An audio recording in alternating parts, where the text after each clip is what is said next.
Cette vidéo explique les propositions relatives aux charges des subventions et donations, dans le section 24 de l'IMPAG, partie 1. Elle couvre les informations à fournir en matière de comptabilisation, d'évaluation, de présentation et d'informations à fournir. Une autre vidéo intitulée « Subventions et dont termes communs et modèles » explique les termes clés utilisés dans la comptabilisation des charges sur les subventions et donne un aperçu de haut niveau sur les principes clés de comptabilisation et d'évaluation. Il est essentiel de la visionner avant cette vidéo. Un lien est disponible dans la description YouTube ci-dessous. Cette vidéo est susceptible d'être plus utile pour les personnes impliquées dans les OBNL qui accordent des subventions. Charge des subventions est le terme générique utilisé pour décrire les charges des subventions, les dons et transferts similaires accordés par les OBNL subventionnaires. Il est important de préciser que dans l'IMPAG, le terme « charge des subventions » n'est pas utilisé pour décrire les dépenses qu'une OBNL récipiendaire engage en raison d'une subvention qu'elle a reçue, telles que les charges salariales financées par des subventions. Il y a une charge de subvention lorsqu'une OBNL subventionnaire fournit un financement à un récipiendaire de subvention en transférant des ressources, telles que du numéraire, un service, un bien ou un autre actif, sans recevoir directement de ressources en retour. Il peut s'agir à la fois de subventions et de dons, qui peuvent ou non être destinés à un usage spécifique. Cela diffère des accords de passation de marché ou d'achat, dans lesquels une OBNL subventionnaire donne des ressources à une autre entité ou à un individu, directement en échange d'un service, d'un bien ou d'un autre actif. Une OBNL subventionnaire peut recevoir des services, des biens ou d'autres actifs directement pour son propre usage, d'une valeur supérieure ou inférieure aux ressources qu'elle a transférées. Si la valeur n'est pas équivalente, et que la différence de valeur est significative, l'OBNL subventionnaire peut être amené à comptabiliser une partie de la transaction en tant que charge de subvention, et une autre partie en tant qu'achat. À des fins de comptabilisation, les subventions sont classées soit comme un accord exécutoire de subvention, AES, soit comme un autre arrangement pour le financement, AAF. Veuillez vous référer à la vidéo ou modèle commun, mentionné plus haut, pour les définitions et les explications de ces termes. Commençons par les autres arrangements pour le financement. Un AAF peut être créé sans que l'OBNL subventionnaire ne soit tenu de transférer des ressources. Par exemple, une OBNL subventionnaire peut décider de faire un don à un récipiendaire de subvention, alors qu'aucun accord écrit ou oral n'a été mis en place, et que le récipiendaire de la subvention ne s'attend pas forcément à recevoir les ressources. Lorsque c'est le cas, et que l'OBNL subventionnaire transfère des ressources au récipiendaire de la subvention, une charge de subvention est comptabilisée lorsque les ressources sont transférées. La charge de subvention est évaluée à la valeur comptable des ressources précédemment contrôlées. Lorsque l'OBNL subventionnaire a une obligation de transférer des ressources, mais qu'il ne les a pas encore transférées, il devra enregistrer un passif. De même, si l'OBNL subventionnaire a une obligation implicite de transférer des ressources, il devra comptabiliser une provision. Dans les deux cas, une charge au titre de la subvention est comptabilisée en même temps que le passif ou la provision. La charge de la subvention, et le passif ou la provision, sont évalués au montant que l'OBNL subventionnaire est obligé de transférer au récipiendaire de la subvention. L'OBNL subventionnaire réglera son passif ou la provision en transférant les subventions. L'AAF peut imposer des contraintes aux récipiendaires de la subvention quant à l'utilisation des subventions. Ces contraintes peuvent concerner un objectif général, une région où les ressources peuvent être appliquées, ou une période au cours de laquelle les ressources doivent être utilisées. Dans un AAF, par définition, le droit du récipiendaire sur la subvention ne dépend pas de l'atteinte de résultats spécifiques, ni de la réalisation de certaines activités ou actions. Pour cette raison, il n'y a pas d'obligation actuelle pour le récipiendaire, et aucune contrainte incluse dans la convention n'affecte normalement la comptabilisation de la charge de la subvention. La charge sera toujours comptabilisée lors du transfert de ressources, car il est attendu que le récipiendaire de la subvention respectera les conditions de la convention. À une date ultérieure, le récipiendaire de la subvention pourrait enfreindre les contraintes dans le cadre d'un accord. Imaginez, par exemple, une subvention assortie de contraintes, en ce sens qu'elle ne peut être utilisée que dans le but de dispenser un enseignement. Ce n'est que si le récipiendaire de la subvention utilise les subventions à d'autres fins, qu'il peut avoir l'obligation actuelle de réparer le manquement à la contrainte, ou de rembourser l'OBNL subventionnaire. Si le récipiendaire de la subvention a un passif, l'OBNL subventionnaire peut avoir un actif correspondant. Cet actif peut être un actif financier, tel qu'un remboursement dû, ou un autre actif, tel qu'un droit détenu par l'OBNL subventionnaire, pour que le récipiendaire de la subvention réalise une activité. Passons maintenant aux accords exécutoires de subvention. Dans le cas d'une AES, l'OBNL subventionnaire devra d'abord identifier chacun de ses droits d'exécution de la subvention distincts.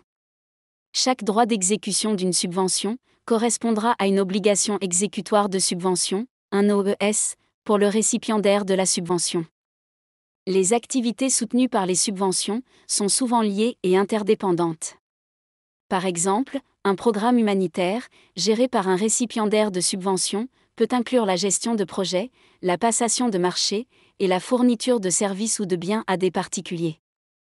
Dans ce cas, les droits et obligations connexes peuvent être regroupés, jusqu'à ce qu'il en résulte un droit d'exécution distinct de la subvention. Ensuite, l'OBNL subventionnaire devra déterminer le montant autonome qu'il est tenu de verser au récipiendaire de la subvention pour chaque droit d'exécution d'une subvention. Il est nécessaire d'attendre que l'une ou les deux parties commencent à remplir leurs obligations, avant de comptabiliser toute charge, tout actif ou tout passif lié à l'AES. Ainsi, par exemple, bien qu'une AES ait été mise en place pour qu'une OBNL subventionnaire finance les salaires d'un récipiendaire de subvention, si ces membres du personnel n'ont pas encore été recrutés et qu'aucun paiement n'a été effectué par l'OBNL subventionnaire, aucune des deux parties n'aura commencé à s'acquitter de ses obligations. Une charge liée à une subvention est comptabilisée par l'OBNL subventionnaire lorsque le droit d'exécution de la subvention est respecté. Cela se produit parce que le récipiendaire de la subvention a satisfait à une OES. La charge de subvention est évaluée au montant autonome du droit d'exécution de la subvention, qui a été atteint. Le montant total à payer dans le cadre d'une AES peut ne pas être connu au début de l'accord. Le montant que l'OBNL subventionnaire est obligé de transférer peut varier en fonction d'éléments tels que des incitations ou des pénalités. Par exemple, un paiement supplémentaire au récipiendaire de la subvention, s'il atteint son OES dans un délai déterminé. L'obligation de l'OBNL subventionnaire peut également varier, si elle est subordonnée à la survenance d'un événement futur. Par exemple, le paiement peut être subordonné à l'obtention par le récipiendaire de la subvention d'un financement supplémentaire de la part d'autres parties. La possibilité de payer des montants différents est connue sous le nom de contrepartie variable. Dans une AES, une contrepartie variable signifie que l'OBNL subventionnaire peut avoir un passif dont l'échéance ou le montant est incertain, et qui répond à la définition d'une provision. Lorsqu'une OBNL subventionnaire a conclu qu'il a une obligation actuelle d'effectuer un paiement, il devra estimer un montant de contrepartie variable. L'établissement de l'estimation nécessitera très probablement des informations précises de la part du récipiendaire de la subvention. Après le début d'une AES, le montant qu'une OBNL subventionnaire est obligée de transférer au récipiendaire de la subvention peut changer pour diverses raisons. Il peut s'agir de la résolution d'événements incertains, ou d'une modification des droits et obligations approuvés au début de l'accord. Cela peut entraîner soit une modification du champ d'application de l'AES, soit une modification des montants, soit les deux. Il ne s'agit pas d'une contrepartie variable, qui aurait été prévue dans l'accord initial, mais d'une modification de cet accord.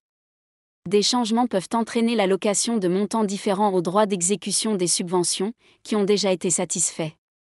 Si un changement se traduit par un montant plus élevé alloué à un droit d'exécution d'une subvention, une charge supplémentaire est comptabilisée. Inversement, un changement qui se traduit par l'allocation d'un montant inférieur entraîne une réduction de la charge déjà comptabilisée. Ces ajustements ont lieu lorsque le changement est approuvé.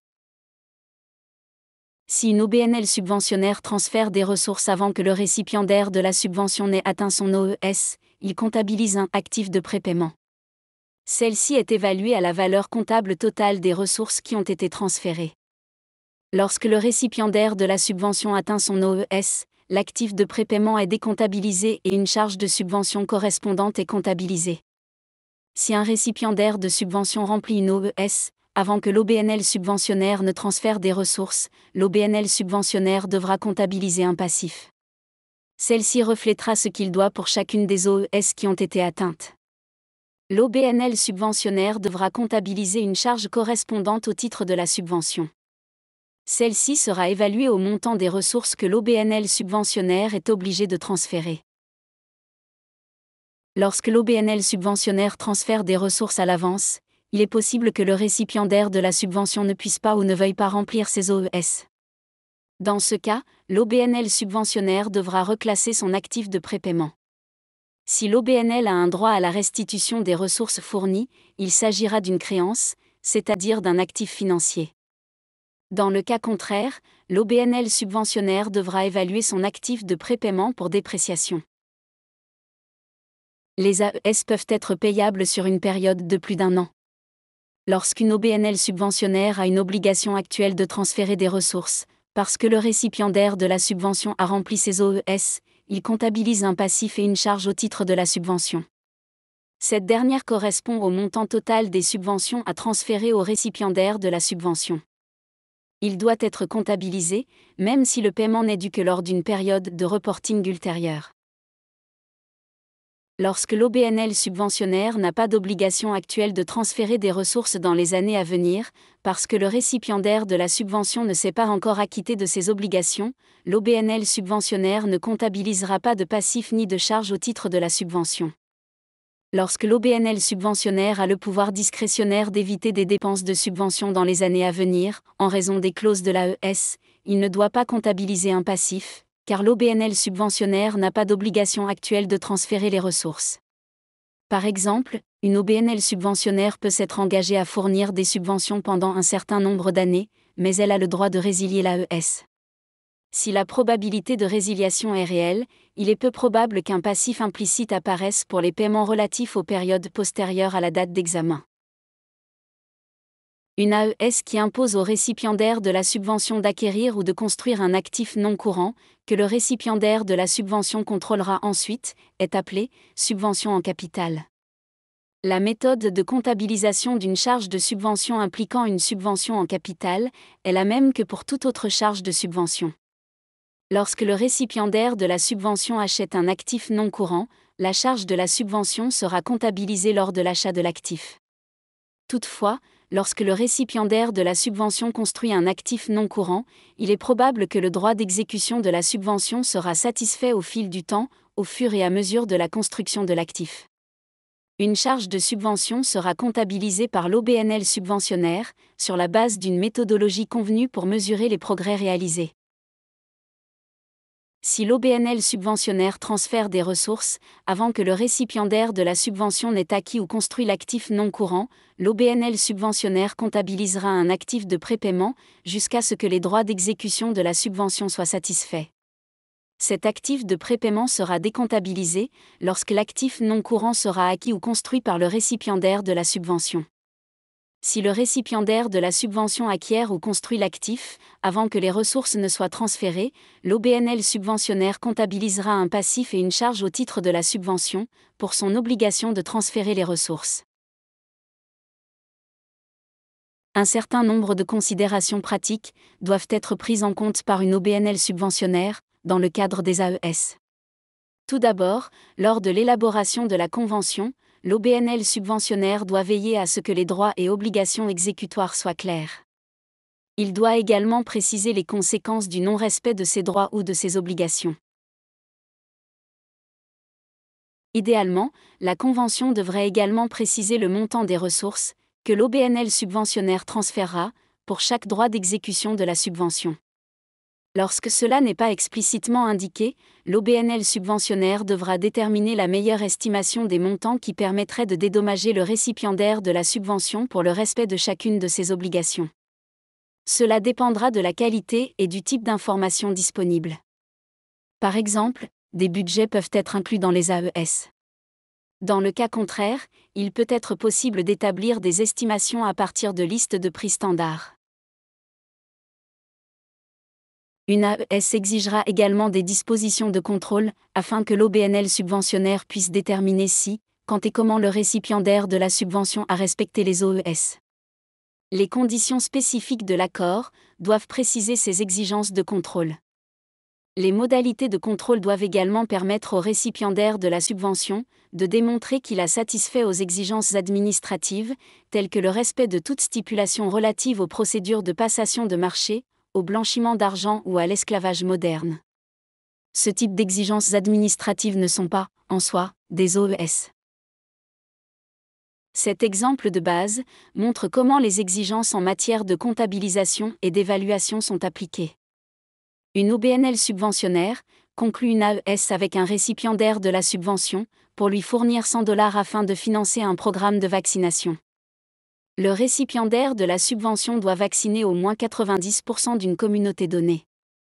Il s'agit du droit d'exécution de la subvention, de l'OBNL octroyant et de l'OES du récipiendaire de la subvention. L'OBNL subventionnaire fournit à l'avance la moitié des subventions au récipiendaire, afin de financer les coûts de démarrage du programme de vaccination. L'autre moitié est due lorsque les OES ont été atteintes.